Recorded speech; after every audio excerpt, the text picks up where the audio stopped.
समझते हैं थोड़ा सा बैकग्राउंड, ये केस कहां से शुरू हुआ। दरअसल आप जानते हो कि राज्यपाल की भूमिका शुरू से ही संविधान लागू होने के बाद से विवादास्पद रही है। इस पे हमने बहुत बात की है। बात ये हुई कि जितने विपक्ष शासित राज्य हैं उन सब के साथ एक समस्या हो रही थी, जैसे पंजाब, तमिलनाडु, केरल, पश्चिम बंगाल, कर्नाटक और तेलंगाना, हिमाचल प्रदेश, ऐसे वो झारखंड, मैं उन सब राज्यों का नाम ले रहा हूं जहां केंद्र में जिस पार्टी की सरकार है वो राज्य में उस पार्टी की सरकार नहीं है।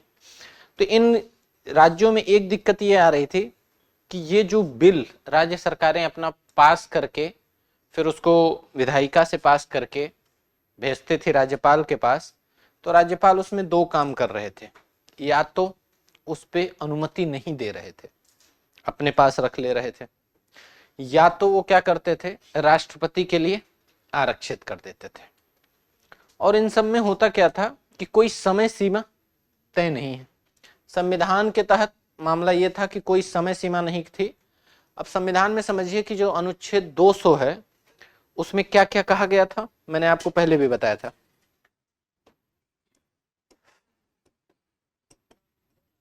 उसमें कहा क्या गया, कहा यह गया कि अगर कोई विधेयक पास होके आता है तो राज्यपाल क्या क्या कर सकता है।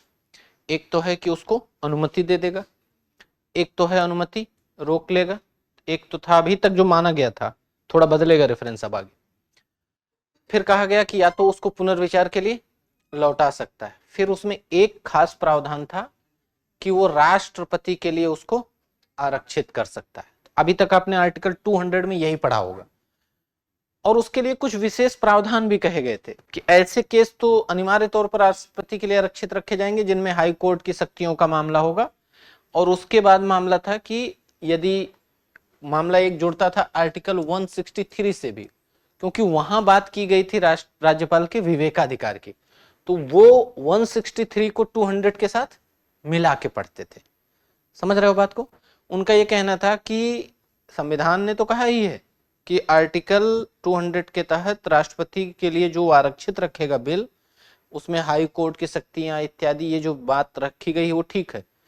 इसके अलावा वो कहते थे कि चूंकि राज्यपाल को 163 के तहत क्या मिला हुआ है, विवेकाधिकार, इसलिए वो सामान्यतः किसी भी विधेयक को आरक्षित जो उनको ठीक लगे रख सकते हैं।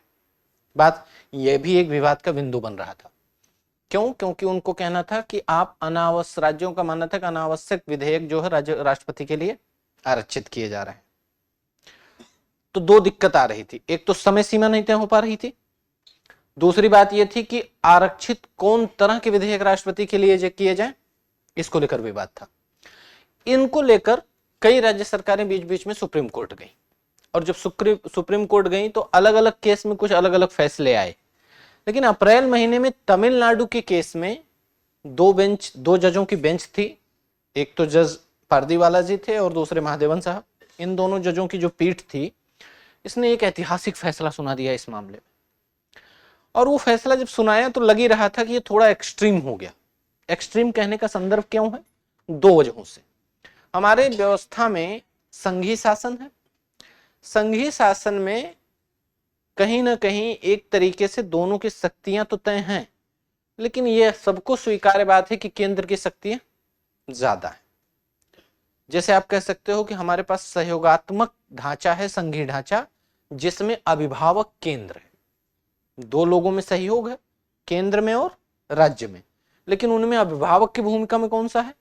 केंद्र है। ये हमारी व्यवस्था है, जिसको सुप्रीम कोर्ट ने फिर अपने इस रेफरेंस में उत्तर दिया है। इसके बाद उन्होंने कहा कि मान लीजिए कि भले केंद्र है, अब ढांचे का ध्यान रखना क्या किसका काम था? सुप्रीम कोर्ट का, कि भारत एक संघीय ढांचा है। दूसरी बात एक है कि शक्तियों का पृथक्करण है, जिसमें विधायिका और कार्यपालिका की अपनी शक्तियां तय हैं, न्यायपालिका की अपनी शक्तियां तय हैं। इन दो बातों को केंद्र में रख के अब मैं उन फैसले के कुछ बिंदुओं को रख रहा हूं, आप सुनो। सुप्रीम कोर्ट ने उसमें राष्ट्रपति, अच्छा यहां हमने जो 200 की बात की, इसके साथ साथ आपको क्या ध्यान रखना है? 200 जिसमें राष्ट्रपति के साथ भी क्या था कि या तो वो अनुमति देगा, या तो रोक लेगा, या तो उसको क्या करेगा, पुनर्विचार के लिए वापस कर देगा। और राज्यपाल और राष्ट्रपति में अंतर क्या है पुनर्विचार के मामले में? कि अगर पुनर्विचार होके आया तो राज्यपाल अनुमति देगा, लेकिन राष्ट्रपति के ऊपर ऐसी कोई बाध्यता नहीं है। तो आप क्लैरिटी है ना 201 में। अब इसमें इन्होंने क्या कर दिया, सुप्रीम कोर्ट ने अपने फैसले में कह दिया अप्रैल में कि समय सीमा तय कर दी कि 1 से 3 मंथ में आपको निर्णय देना होगा। अब आप समझिए, हमारा संविधान ने क्या कहा था अनुच्छेद 200 में राज्यपाल के लिए, एज सून एज पॉसिबल।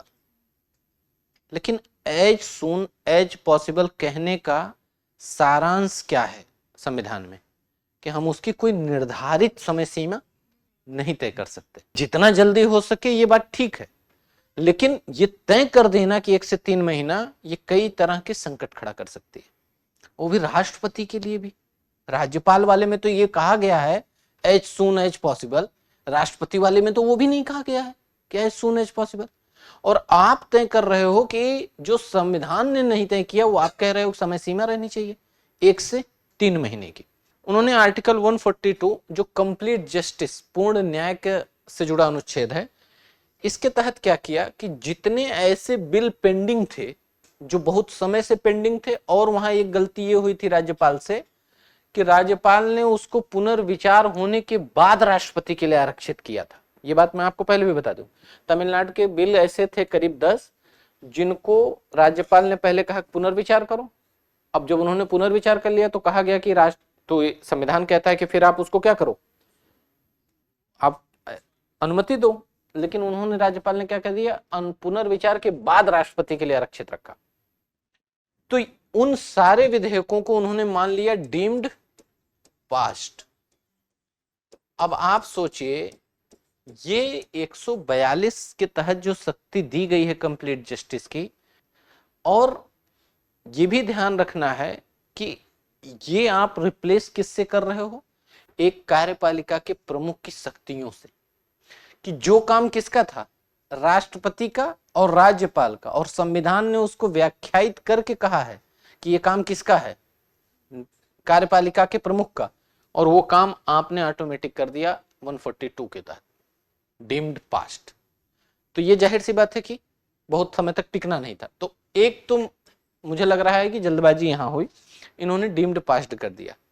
इसके अलावा उन्होंने एक बात और कह दी थी, क्या, कि अगर राष्ट्रपति को लगता है कि कोई दिक्कत है विधेयक में और समय उसको ज्यादा चाहिए, तो बेकार रहे उनको समय का इंतजार करना। वो क्या करें, 143 के तहत हमसे पूछ लें कि इसका ये प्रश्न जो है ठीक है कि नहीं, और इसको अनुमति दिया जाना चाहिए या नहीं। अब आप सोचो, राज्य का मामला है केंद्र सरकार के पास, और राज्य का मामला है, गवर्नर नहीं एग्री हुए अपनी अनुमति देने से, उन्होंने राष्ट्रपति के लिए आरक्षित रखा। अब सुप्रीम कोर्ट कह रहा है राष्ट्रपति से कि 1 महीने के अंदर एक तो आप क्या करो, अनुमति दे दो, और अगर आपको लग रहा है कि इसमें कुछ सोचने समझने की बात है, समझ में नहीं आ रहा है, और इसलिए आप उस पर बैठे हो, तो आप मत परेशान हो, आप हमको 143 के तहत पूछ लो, हम आपको बता देंगे कि ये वैलिड है या नहीं वैलिड है। ज्यादा क्यों सोचना आपको, हम है ना, हमारा भी एक रोजगार बढ़ाइए। तो ये सब जो सारी बातें हुई, ये लगभग मानी जा रही थी कि बहुत विवाद पैदा करेंगी, क्योंकि इन सब का डायरेक्ट संविधान में कोई जिक्र नहीं। कितना वायलेशन हुआ, एक तो समय सीमा का फिक्स किए, एक तो डीम्ड पास्ट का, और ये हर बार कह दिए कि 143 के तहत हमसे पूछिए। तो जाहिर सी बात है कि उसके बाद विवाद तो हुआ, तगड़ा विवाद हुआ, और राज्य तो बहुत खुश हुए विपक्ष वाले, और केंद्र सरकार को बुरा लगा, क्योंकि उसको लगा ये कि एक तो ये उसकी शक्तियों को सीमित करने वाला मामला है। उसकी कहने का इसलिए क्योंकि राज्यपाल को एक तरीके से उसका प्रतिनिधि माना जाता है, और यदि राज्यपाल की शक्तियां कमजोर होती हैं तो जाहिर सी बात है कि केंद्र शक्तियां कमजोर हो जाएंगी। अब यहां 2 प्रश्न उठाया सुप्रीम कोर्ट से बातचीत का केंद्र सरकार ने। 2 प्रश्न क्या थे, एक तो था शक्तियों के पृथक्करण का, यानी सेपरेशन ऑफ पावर। दूसरा प्रश्न उन्होंने जो उठाया वो संघीय ढांचे का उठाया। अब इन दोनों प्रश्नों को ही केंद्र में रखिएगा। पहली बात तो क्वेश्चन जो फ्रेम किए गए इन्हीं दोनों को, अभी आप पढ़ोगे सारे क्वेश्चन, इन्हीं दोनों केंद्र बिंदु पे रखे गए थे। कहना यह था केंद्र सरकार का कि देखो भाई, शक्तियों के पृथक्करण का बड़ा स्पष्ट डिवीजन है हमारे यहाँ, और कहा गया है कि कहां गुंजाइश भी है न्यायिक पुनर्विलोकन के माध्यम से भी बताया गया है, और आप क्या कर रहे हो, इस शक्तियों के पृथक्करण सिद्धांत का उल्लंघन। आप सुप्रीम कोर्ट कैसे किसी बिल को पास कर सकती है? एक बिल है जिसपे राष्ट्रपति और राज्यपाल का साइन भी नहीं हुआ है, और आप कह रहे हो कि उसको पास, ये कौन से पृथक्करण के सिद्धांत का पालन हुआ? दूसरी बात, आप राष्ट्रपति के पास जब आरक्षित किया जा रहा है कोई विधेयक, तो संविधान ने यह तय किया था ना कि उसके विवेक पर निर्भर होना चाहिए। आप ये क्यों बता रहे हो कि हर बार हमसे पूछो 143? क्योंकि वो तो राष्ट्रपति का विवेक है ना, आप कैसे आ गए बीच में? आपका रोल तो वहां कोई बात ही नहीं थी। तीसरी बात उन्होंने कही कि शक्तियों का ये जो पृथक्करण है, उसमें आप अपने लिए तो पूरा चाहते हो कि सब कुछ हमारे यहाँ कोई हस्तक्षेप ना हो, और हमारे यहाँ हस्तक्षेप ना हो, लेकिन आप अपने विस्तार कैसे कर रहे हो कि कार्यपालिका के काम को न्यायपालिका कर रही है। ये तो मुख्यतः कार्यपालिका का काम था। फिर उसके बाद उन्होंने कहा संघीय ढांचे का मामला। उन्होंने कहा आप बताइए, हमारे संविधान में अलग अलग निर्णयों में स्पष्ट ये बात कही गई है कि हमारा संविधान संघीय ढांचा जो बनाया गया है वो सहयोगात्मक संघीय ढांचा है, कोऑपरेटिव फेडरलिज्म, लेकिन उसमें अभिभावक की भूमिका केंद्र को दी गई है।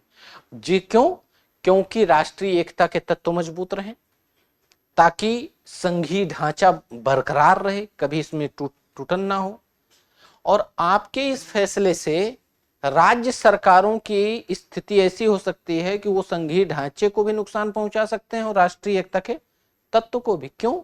क्योंकि राज्यपाल लगभग एक तरह से शक्तिहीन बना दिया आपने। कोई चेक एंड बैलेंस राज्यपाल अब रख ही नहीं पाएगा। उसके लिए बस ये है कि वो मैक्सिमम 1 से 3 महीने किसी प्रोसेस को डिले कर सकता है। 1 से 3 महीने कोई भी बिल हो जाए तो उसको तो पास करना पड़ेगा। आपने यहां तक कर दिया कि राष्ट्रपति के लिए भी अगर वो गुंजाइश रखे तो वहां भी आपने समय सीमा तय कर दी है। तो इससे संघीय ढांचा अगर बिखरा तो कौन जिम्मेदार होगा?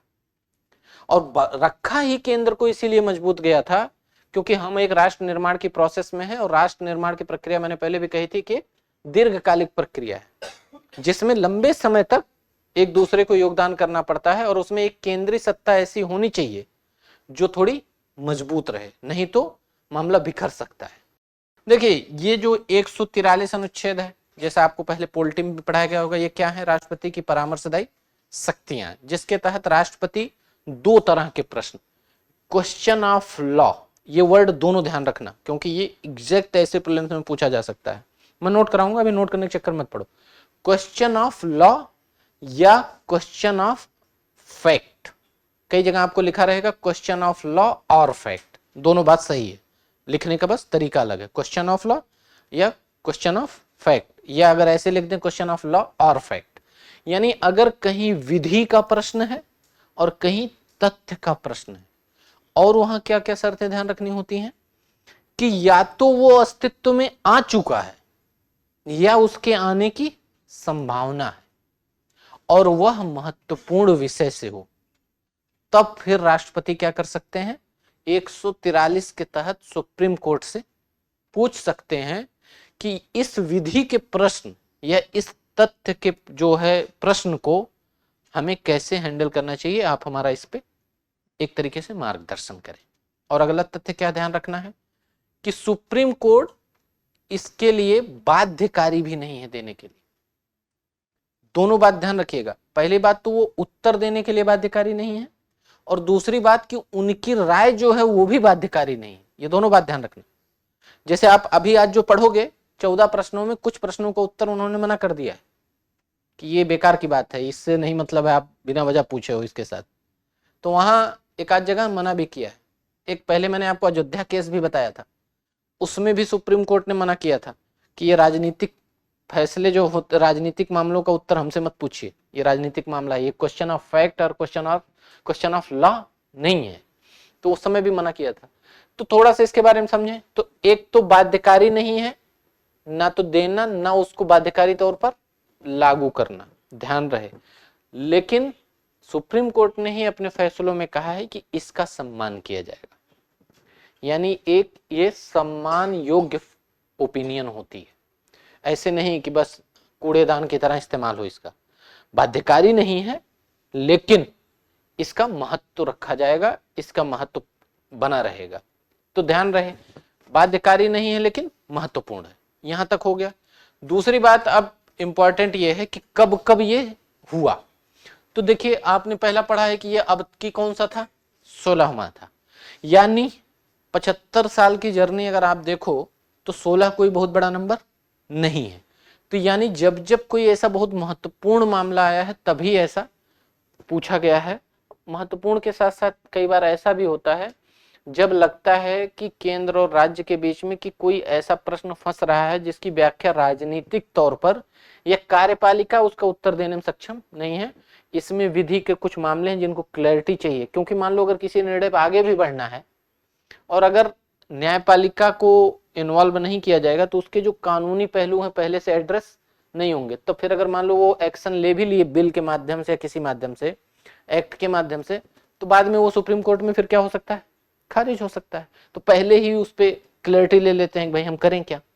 इस मामले में बाद में हुआ क्योंकि इसमें विवाद फंस गया था। तो ऐसा एक मामला शुरू हुआ था, देखिए 51 के आसपास से पहला दिल्ली लॉज एक्ट का मामला फंसा था।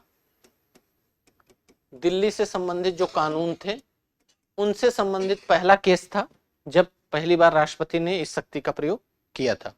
वो पहला था और लास्ट कौन सा है, ये अभी आप जो पढ़ रहे हैं 16वां। तो मैं ऐसे कुछ एग्जाम्पल केसेस का लिखवा दूंगा जो आपको पता रहे कि कब कब ऐसा हुआ है। बीच में जैसे एक अयोध्या का हुआ है, हालांकि कई वर्ष बाद इधर के 1-2 दशक में ऐसा नहीं है कि इस्तेमाल नहीं हुआ है, लेकिन वो बहुत सामान्य मामले में। जैसे लास्ट में इस्तेमाल हुआ यमुना नहर से संबंधित जो लिंक का मामला है पंजाब और हरियाणा इन सब के बीच में, क्योंकि वहां मामला फंस रहा है नदी जल बंटवारे और नहर पानी के संसाधन का। तो वहां भी क्वेश्चन फंसा था तो पूछ लिया था, लेकिन क्या उसका बहुत महत्वपूर्ण है नेशनल लेवल पे, नहीं। पिछले कुछ दशक में सबसे महत्वपूर्ण मामलों में एक कौन सा है, 16वां है जो अभी हुआ। तो आपको इसलिए इसको पढ़ना पड़ रहा है। तो आपको बात ये समझ में आ गई होगी कि मुख्यतः तमिलनाडु में क्या फंसा था, अनुच्छेद 200, 201 अभी तक क्या कहता था, और 16वां प्रेसिडेंस रेफरेंस में मोटा मोटा क्या बात हुई है। अब हम आते हैं कि इस बार सुप्रीम कोर्ट ने, पहले वो जान लेते हैं क्या मोटा मोटा बदलाव किया, तब एक एक पॉइंट पे आएंगे। तो बदलाव पहला ये कर दिया कि देखो ये जो समय सीमा वाली बात थी उन्होंने स्वीकार की, ये गलत है। उन्होंने कहा कि एज सून एज पॉसिबल जो गवर्नर के लिए कहा गया है वो लोचशीलता देता है, यानी उसके लिए एकदम फिक्स कोई टर्म नहीं रखा जा सकता कि 1 से 3 महीना जैसा। तो उन्होंने कहा ये ठीक नहीं है, ओपिनियन में दिया। लेकिन एक चीज ध्यान रखना, उन्होंने एक वहां अपना पॉइंट मजबूत अच्छा रखा है जिससे राज्य भी थोड़े खुश हैं। उन्होंने कहा है कि अब आगे जितने मामले आएंगे राज्यपाल और राष्ट्रपति के मामले में, हम उसमें ये नहीं देखेंगे कि राष्ट्रपति या राज्यपाल की विजडम क्या है फैसले की या मेरिट क्या है फैसले की। अब इस शब्द को ध्यान से समझना। राष्ट्रपति राज्यपाल के पास आएगा तो अपने विवेक से या तो क्या करेंगे, उसको फैसला देंगे, नहीं देंगे, वापस करेंगे। सुप्रीम कोर्ट इस पे अब कोई ध्यान नहीं देगा कि फैसला क्या हुआ, स्वीकृति दी गई या नहीं दी गई या पुनर्विचार किया गया। ये किसका विजडम है, गवर्नर का और प्रेसिडेंट का। राष्ट्रपति के और राज्यपाल की इस विजडम पे अब सुप्रीम कोर्ट कोई सुनवाई आगे किसी केस पे बिल से संबंधित नहीं करेगा। करेगा लेकिन एक विकल्प उन्होंने अपने न्यायिक समीक्षा का बचा के रख लिया, क्योंकि यहां प्रश्न निहित था कि न्यायिक समीक्षा हो सकती है कि नहीं। और क्या बचा के रखा है, उन्होंने कहा कि यदि अनिश्चितकालीन देरी की जा रही है, अनिश्चितकालीन और बिना बताए देरी की जा रही है, तब हमारी भूमिका शुरू होगी कि हम कह सकते हैं कि फैसला लीजिए। आप फैसला क्या लोगे ये कभी सुप्रीम कोर्ट चेकअप नहीं करेगी, ये बात ध्यान रहे। तो पहला बड़ा बदलाव किया कि क्या फैसला होगा ये सुप्रीम कोर्ट का कोई मतलब नहीं। ये किसका विजडम है, प्रेसिडेंट का और गवर्नर का। हाँ, मामला जहां फंसेगा निश्चितकालीन देरी का, तब मेरी भूमिका आएगी, तब राज्य मेरे पास आ सकते हैं मैंडेमस के तहत कि आप इनको कहिए और हम उनको कहेंगे भाई ये अनिश्चितकालीन देरी बर्दाश्त नहीं है, ये ठीक नहीं है, आप इसको करिए। क्योंकि अगर आप अनिश्चितकालीन देरी का प्रावधान रख दिए कि उसको रखेंगे, तब फिर उससे भी संघीय ढांचा कमजोर होता है। तो पहला उन्होंने ये दिया। दूसरा उन्होंने इस पे डीम्ड पास्ट पे, ये तो एकदम खारिज होना ही था मामला, तो इस पे उन्होंने राय बदली। उन्होंने कहा नहीं, ये तो एकदम नहीं, 142 के तहत जो कंप्लीट जस्टिस का मामला है उसका संबंध इससे नहीं जुड़ता है कि किसी बिल को राष्ट्रपति या गवर्नर के लिए जो है उसको पास माना जाए। तो आगे से ऐसा कभी नहीं है होना चाहिए कि राष्ट्रपति या राज्यपाल के लिए आरक्षित किसी बिल को डीम्ड पास नहीं माना जाएगा, कतई।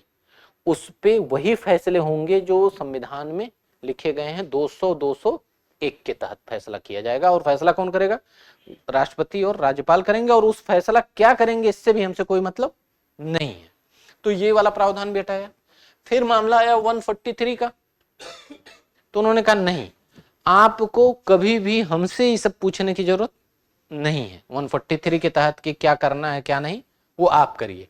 आप तभी हमसे पूछिए जैसे अभी पूछा है, क्वेश्चन ऑफ लॉ या क्वेश्चन ऑफ फैक्ट जब आए तभी आप हमसे पूछिएगा। 143 के तहत मामला नहीं पूछना है। अब मैं सारांश तक कुछ और क्वेश्चन के उत्तर आपको यही बता दे रहा हूं जो भी बात चर्चा में आएगी। जैसे उन्होंने केंद्र सरकार या राष्ट्रपति ने क्या पूछ लिया था, एक 361 का मामला, ये आपको याद है अनुच्छेद 361 में राष्ट्रपति और राज्यपाल को कुछ व्यक्तिगत उन्मुक्तियां दी गई हैं कि उनके पद पर रहते हुए उनके जो है एक्शंस के लिए उनके ऊपर न्यायालय में केस नहीं किया जाएगा, याद है? इसको लेकर भी एक प्रश्न था। तो यहां भी फिर सुप्रीम कोर्ट ने आदेश दिया कि देखिए 361 का मामला यहां लागू नहीं होता है। उन्होंने कहा कि 361 के तहत राज्यपाल को राष्ट्रपति को व्यक्तिगत उन्मुक्तियां दी गई हैं, उनके पद को उन्मुक्ति नहीं दी गई है, उनको व्यक्तिगत दी गई। और अगर उनके पद के का तहत कोई काम हो रहा है तो उससे उनको छूट नहीं मिलेगी, ये बात ध्यान रखिएगा, ठीक है? ये मोटे मोटे बदलाव किए। और क्या कहा कि कहा एक चीज ये भी ध्यान रखिएगा कि आगे हमारे पास अब मामले सिर्फ वही आएंगे जो केवल जुड़े होंगे देरी के, अनिश्चितकालीन देरी या मालाफाइड इंटेंशन, ऐसा कुछ हम बीच में नहीं पढ़ेंगे। तो बात इतनी है। इसके बाद हम क्वेश्चंस पे एक एक आएंगे और लास्ट में डिस्कस करेंगे कि क्या इसके निहितार्थ हो सकते हैं। एक डिबेट ये भी है कि ये बताओ 14 प्रश्न जो है सुप्रीम कोर्ट ने इसमें अपनी राय ठीक ठाक बदली है और ये बाध्यकारी है नहीं। पीछे उन्होंने जो फैसला दिया है उसका इसका असर कैसे होगा? क्या वो फैसला खारिज हो गया या अभी भी वो एक तरीके से तकनीकी रूप से वो अस्तित्व में है? नहीं, ये एक डिफरेंस समझिएगा। अप्रैल में सुप्रीम कोर्ट ने जो डिसीजन दिया है वो एक केस का डिसीजन। अभी सुप्रीम कोर्ट ने जो कही बातें हैं वो ओपिनियन है, वो किसी केस पर उन्होंने नहीं बोला, उन्होंने अपनी राय दी है और वो राय बाध्यकारी भी नहीं है, ठीक है? और राय देना और कोर्ट के फैसले देने में अंतर है। तो अभी तमिलनाडु के केस वाला जो पूरा डिसीजन था वो खारिज नहीं हुआ है। हाँ, अब बात ये आएगी कि आगे राज्य जब अगर उसको आधार बनाकर कोई केस करेंगे तमिलनाडु के मामले को, तब फिर मामला खारिज हो जाएगा। क्यों? क्योंकि अपनी ओपिनियन सुप्रीम कोर्ट चेंज कर चुका है। अगर उसके रिव्यू में कर रहा होता सुप्रीम कोर्ट ये बात, इस डिसीजन दिया होता कि रिव्यू पिटीशन पड़ी होती, जैसे वो डबल बेंच की थी और ये संवैधानिक पीठ थी, अगर उस तरह के रिव्यू के बाद आया होता फैसला तब तो उलट दिया जाता। लेकिन ये फैसला और वो फैसला एकदम अलग अलग, इसलिए ये माना जा रहा है कि टेक्निकली अभी वो फैसला अस्तित्व में है। या तो अब फिर उसको रिव्यू हो, या दूसरा ये हो सकता है कि अब कोई राज्य उस फैसले को, तमिलनाडु वाले फैसले को आधार बनाकर सुप्रीम कोर्ट नहीं जा पाएगा। अब एग्जाम की तैयारी को और बेहतर करने के लिए हमारे चैनल को लाइक, शेयर और सब्सक्राइब करना ना भूलें।